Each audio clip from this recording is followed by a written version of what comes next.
Ads లేకుండా latest episode చూడండి.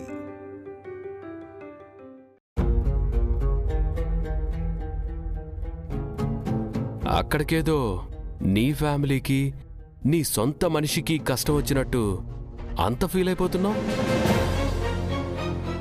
అప్పు అంతే బ్రో, ఎవరికైనా తొందరగా దగ్గర అవుతుంది, అందరినీ ఓన్ చేసుకుంటుంది. పైగా రాజనందిని టెక్స్టైల్స్లో కొన్ని రోజులు వర్క్ కూడా చేసింది. ఇంకా ఆర్య సార్ ఇక్కడ వర్క్ చేసినప్పటి నుంచి ఇద్దరు ఒకే బస్తీలో ఉన్నారు. నాతో పాటు ఒకసారి లంచ్ కూడా వచ్చింది. సో ఆ మాత్రం ఎమోషనల్ అవ్వడంలో ఆశ్చర్యమేముంది బ్రో. Sentimental fools. ఎలాగైనా అనుకో, నేను అర్జెంటుగా నీరజ్తో పాటు వెళ్ళి లాయర్ని కలిసి ఆర్య సార్ని బయటికి తీసుకొచ్చే ఏర్పాట్లు చేయాలి. నేను వెళ్తాను. మ్యామ్, నేను వస్తాను మ్యామ్, ప్లీజ్. సరే పద. No way. నా ఫ్రెండ్స్ని భోజనానికి పిలిచాను. భోజనానికి పిలిచి మరీ ఫుడ్ ఆర్డర్ చేసి పెడితే ఏం బాగుంటుంది చెప్పు. Sir please sir. అప్పు, ఫస్ట్ నువ్వు వంట ఫినిష్ చేయి ప్లీజ్ సార్. సరే అప్పు, ఫస్ట్ నేను వెళ్తాను. ఇక్కడ వర్క్ ఫినిష్ అయ్యాక కాల్ చేయి, కార్ పంపుతాను. తర్వాత వద్దు గానీ. Ma'am, that's a good idea. Okay, నేను వెళ్తాను. బాయ్. మ్యామ్. అప్పు,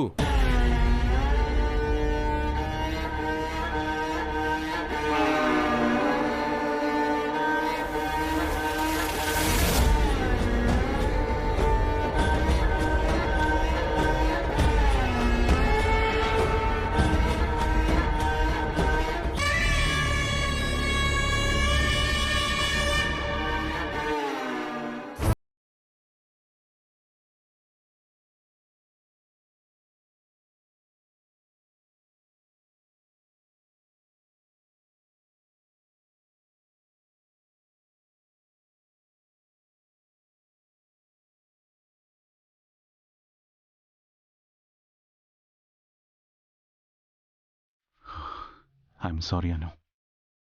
నీరజ్ని కాపాడుకోవాలనే ఆరాటంలో నీ గురించి కూడా ఆలోచించకుండా కడుపుతో ఉన్న నిన్ను బిడ్డని ఒంటరిగా వదిలేసి ఇలా వచ్చేశాను. నా గురించి ఆలోచించి నువ్వు ఎంత టెన్షన్ పడుతుంటావో నేను అర్థం చేసుకోగలను. నా కోసం ఎన్నో కష్టాల్ని భరించావు. ఇప్పుడు ఇది కూడా భరించక తప్పదు. Yes, I'm really sorry Anu, really sorry.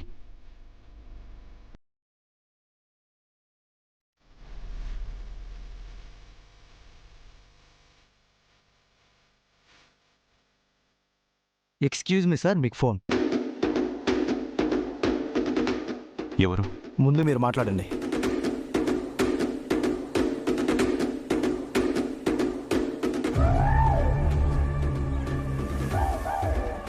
Hello. Hello mister Aryavardhan. తమ్ముడి కోసం చాలా పెద్ద త్యాగమే చేశావే. గుడ్. ఎలా ఉంది జైలు జీవితం? Are you feeling comfort or who the hell are you? వినాశనం జరిగే ముందు వివరాలు దేనికి చెప్పు. అసలు జరగబోయే వినాశనం ఏంటో తెలుసా? ఆర్యవర్ధన్ ఇండస్ట్రీస్లో జరిగిన తప్పిదం వలన ఒకటి కాదు, రెండు కాదు, ఏకంగా 14 కంపెనీలు పూర్తిగా నష్టపోబోతున్నాయి. Total collapse.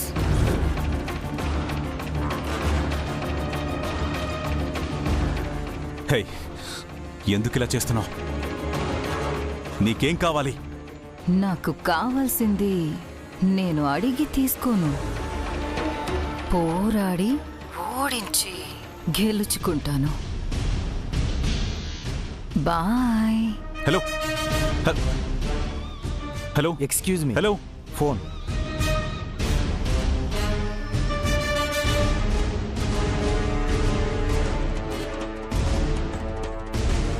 14 కంపెనీల నష్టం అంటే దీనివల్ల ఇన్వెస్టర్స్ అండ్ షేర్ హోల్డర్స్కి నమ్మకం పోతుంది.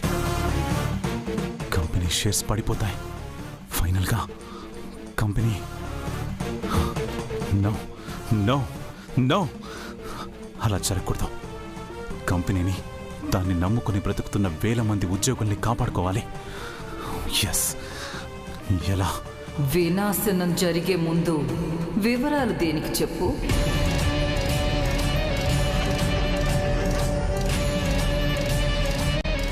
ఒకటి కాదు, 2 కాదు, 14 కంపెనీలు పూర్తిగా నష్టపోబోతున్నాయి.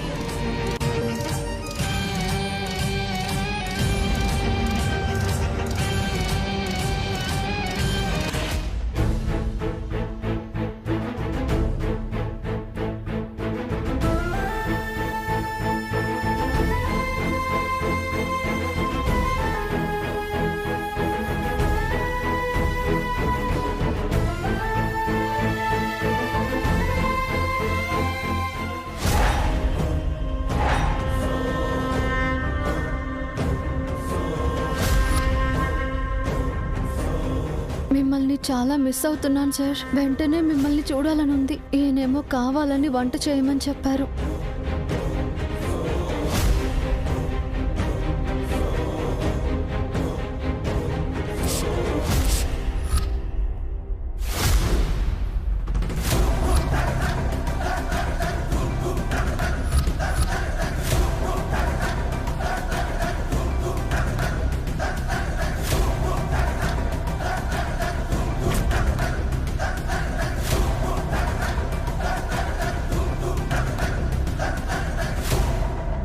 మీరు చెప్పినట్టుగా వంట పూర్తి చేశాను.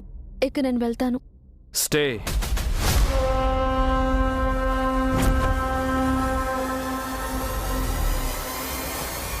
ఎక్కడికి వెళ్తున్నావు? పని అయిపోయింది కదా, అందుకే వెళ్తున్నాను. ఆగు.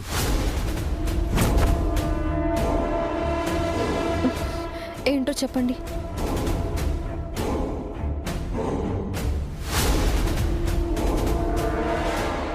ఏమేం ఐటమ్స్ చేసావు? వంటలు? మీరు చెప్పినవన్నీ చేశాను సార్. చూపించొచ్చు కదా. అదే నాకు కూడా తెలియాలి కదా.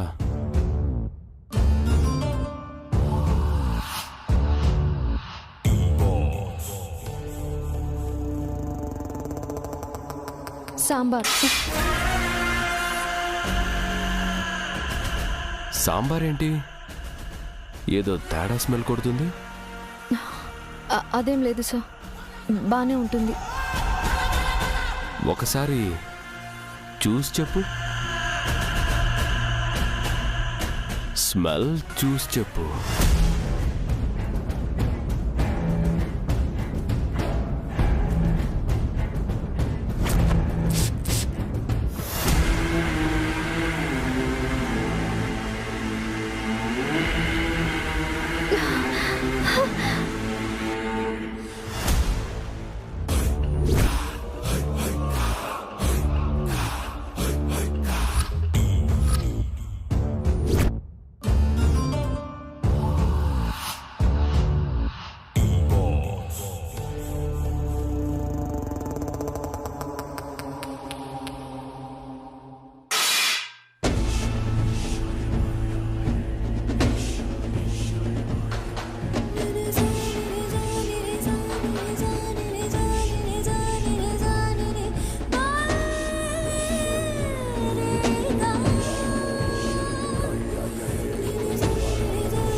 అమ్మగారు, ఏమైందమ్మా? కళ్ళు తిరుగుతున్నట్టుగా ఉన్నాయి. ముందు కూర్చోండి అమ్మా. ఉండండి అమ్మగారు, నీళ్ళు తీసుకొస్తాను. నీళ్ళు తాగండి అమ్మా.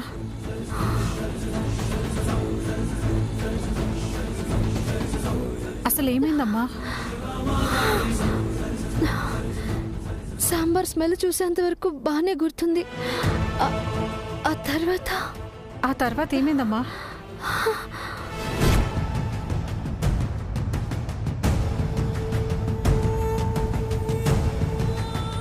ఏమైంది? అమ్మగారికి కళ్ళు తిరిగినాయి బాబు గారు. బహుశా బీపీ డౌన్ అయి ఉండొచ్చు. ప్రెగ్నెంట్ లేడీ కదా. అవునమ్మా, అదే అయి ఉండొచ్చు. పదప్పు ఒకసారి బీపీ చెక్ చేసుకుందు గాని. బీపీ మెషిన్ ఇంట్లో ఉంది.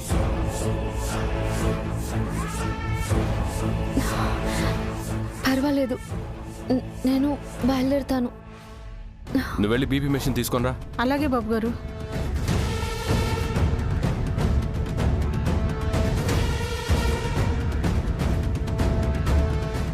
అయినా ఇంత కంగారుగా ఎక్కడ కప్పు? బయట చిన్న పనుంది, నేను వెళ్ళాలి. నన్ను డ్రాప్ చేయమంటావా? పర్వాలేదు, నేను ఆటోలో వెళ్తాను. మొత్తానికి మన మీద ఎలాంటి డౌట్ రాలేదన్నమాట. Cool mister Madan.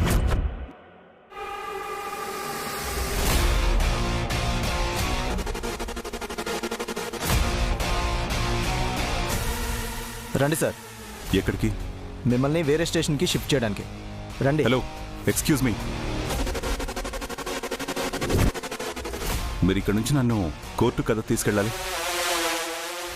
ఎలాంటి ఇన్ఫర్మేషన్ లేకుండా వేరే స్టేషన్కి ఎందుకు తీసుకెళ్తున్నారు? అది కాదు సార్, ఇప్పుడే పైనుంచి ఆర్డర్స్ వచ్చాయి.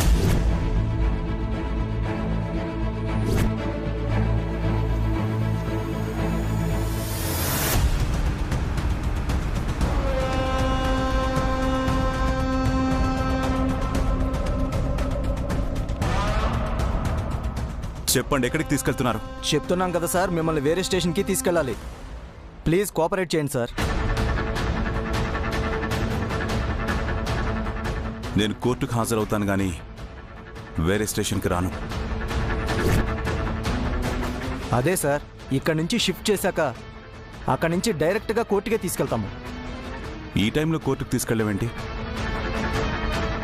నాకు రూల్స్ తెలియవనుకుంటున్నారా? స్ట్రాంగ్ రీజన్ లేకుండా షిఫ్ట్ చేయకూడదు. ఎందుకు షిఫ్ట్ చేయాలనుకుంటున్నారో సరైన రీజన్ చెప్తారా?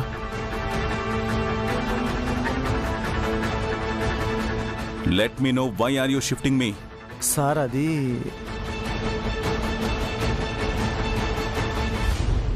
సో మీ దగ్గర ఎలాంటి రీజన్ లేదు. చూడండి, మీకు నాకు మధ్య ఎలాంటి శత్రుత్వం లేదు. మీరెందుకు నన్ను షిఫ్ట్ చేయాలనుకుంటున్నారో కరెక్ట్గా చెప్పండి. పైనుంచి ఆర్డర్స్ వస్తున్నాయి సార్, అందుకని తీసుకెళ్లాలనుకుంటున్నాం సార్. పైనుండి ఆర్డర్స్ వస్తే ఇలా తీసుకెళ్ళరు. దానికో పద్ధతి, ప్రొసీజర్ ఉంటుంది. సో మీకు వేరే వాళ్ళ దగ్గర నుంచి ఆర్డర్స్ వచ్చాయన్నమాట, అంతేగా? I know everything. నేను కోర్టుకు మాత్రమే హాజరవుతాను. పైగా ఈ టైంలో పోలీస్ స్టేషన్ నుండి షిఫ్టింగ్ ఉండదు. సరే సార్, మేము ఎస్ఐ గారితో ఒకసారి మాట్లాడి చెప్తాం సార్.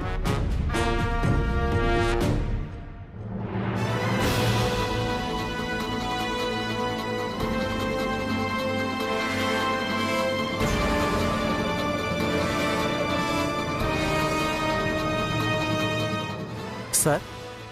ఏంటి? Excuse me. ఎస్, చెప్పండి. మా దాదాకి బెయిల్ వచ్చింది. లాయర్ గారిని కూడా తీసుకొచ్చాం. మా దాదాని రిలీజ్ చేయండి.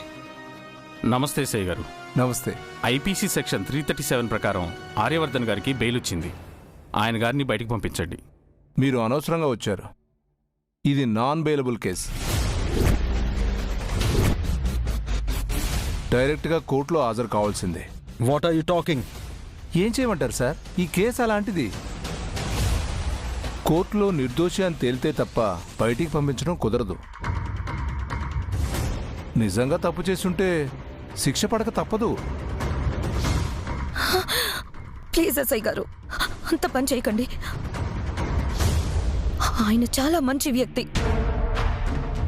అలాంటి వ్యక్తి ఫ్రాడ్ చేశారంటే మీరు ఎలా నమ్ముతున్నారు?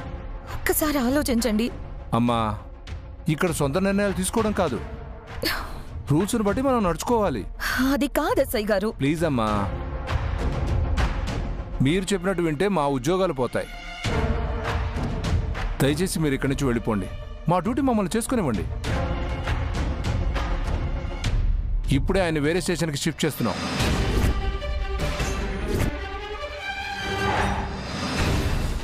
వాట్? దాదాని వేరే స్టేషన్కి షిఫ్ట్ చేయడం ఏంటి? అవును, ఇక్కడే ఉంచడం మంచిది కాదు. ఏం మాట్లాడుతున్నారండి? ఆయన గారిని షిఫ్ట్ చేయాలంటే ఒక ప్రాసెస్ ఉంటుంది. అయినా ఇన్ఫర్మేషన్ లేకుండా ఎలా షిఫ్ట్ చేస్తారు? అవన్నీ మాకు తెలుసండి. పైనుంచి ఆర్డర్స్ ఉన్నాయి. కావాలంటే ఈ లెటర్ చూడండి. చూడండి, మా టైం వేస్ట్ చేయకండి.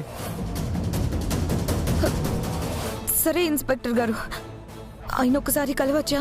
కుదరదు మేడం. ఎందుకు కుదరదండి? నాన్ బెయిలబుల్ అన్నారు, ఓకే. కనీసం చూడటానికి కూడా అనుమతి ఎందుకు ఇవ్వట్లేదు? అవన్నీ రేపు కోర్టులో తెలుసుకోండి సార్. ఇప్పుడైతే కుదరదు. ఇందులో ఏదో కుట్ర ఉందనిపిస్తుంది. మా దాదాని ఏదో ఇంటర్నేషనల్ ఖైదీలా చూస్తున్నారు. ఆయన ఉన్నట్టుండి ఇలా సడన్ గా షిఫ్ట్ చేయడం ఏంటి? ఇది మా డ్యూటీ సార్. దయచేసి ఇక్కడి నుంచి వెళ్ళండి. మా డ్యూటీ మమ్మల్ని చేసుకునేవ్వండి. మా దాదాకి ఏమన్నా జరగాలి, ఏ ఒక్కరిని వదిలిపెట్టను. హలో, ఏంటి బెదిరిస్తున్నారా? అవును, బెదిరిస్తున్నా. హలో, ఎక్స్క్యూజ్ మీ. ఏంటి ఏంటి ఏం మాట్లాడుతున్నారు? Cool cool. ఎస్ఐ గారు, ఆర్యవర్ధన్ గారిని ఎప్పుడు షిఫ్ట్ చేస్తున్నారు? ఇంకో అరగంటలో షిఫ్ట్ చేయాలి మేడం. ఆయనకేం కాకుండా చూసుకోండి ప్లీజ్. ఏం జరగదమ్మా. ఆయన ఎలాంటి తప్పు చేయలేదంటే బయటకు వస్తారు. ఇక మీరు వెళ్ళొచ్చు. నీరజ్, కమ్.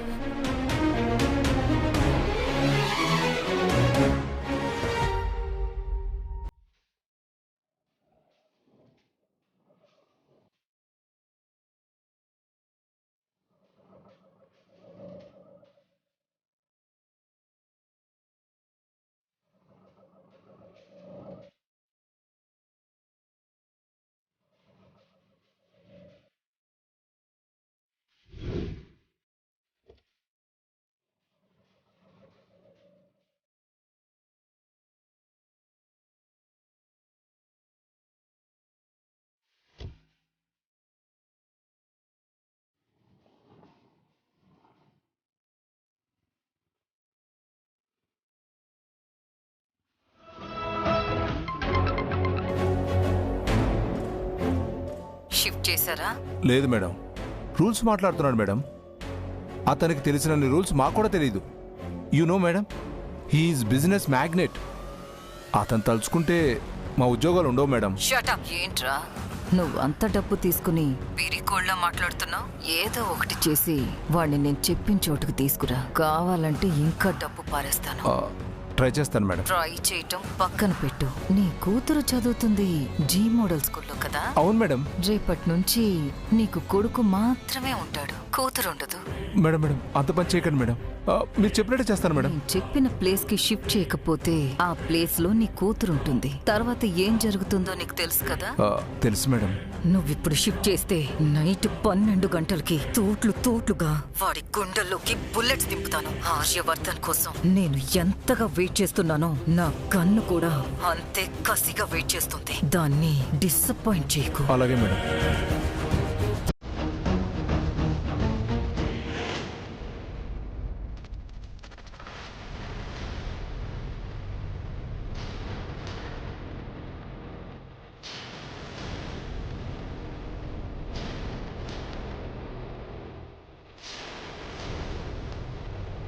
కానిస్టేబుల్స్, ఆర్యవర్ధన్ చేరాల్సింది కోర్టుకు కాదు, మేడం పంపించిన లొకేషన్కి. అక్కడికి అతన్ని చేర్చకపోతే మనల్ని మన పిల్లల్ని శ్మశానానికి చేరుస్తుంది. అది గుర్తుపెట్టుకోండి. అది కాదు సార్, ఆయన మా మాట వినట్లేదు. హే, ఏదో ఒకటి చేసి ఒప్పించండి. వెళ్ళండి. అలాగే సార్. సార్ సార్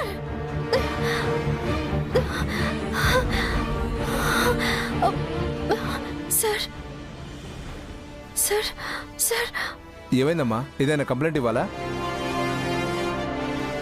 కంప్లైంట్ కాదు సార్. మా ఆయన ఎక్కడున్నారు? ఎవరమ్మా మీ ఆయన? ఆర్యవర్ధన్ సార్, ఆర్యవర్ధన్ సార్ ఎక్కడున్నారు?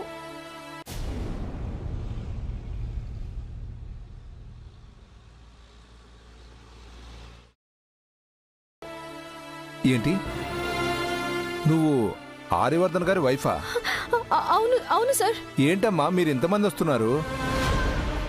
మీ వాళ్ళకి ఇప్పుడే చెప్పాను కదా, ఆయన్ని వేరే స్టేషన్కి తీసుకెళ్ళాలి. ఫుల్ సెక్యూరిటీ ఉన్నారు. ఇప్పుడు ఆయన చూడటం కుదరదు. సార్ అది కాదు సార్, ప్లీజ్ సార్.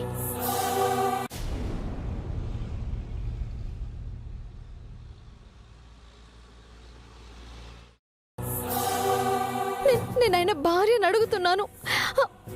ఒక్కసారి చూడనివ్వండి సార్, ప్లీజ్ సార్.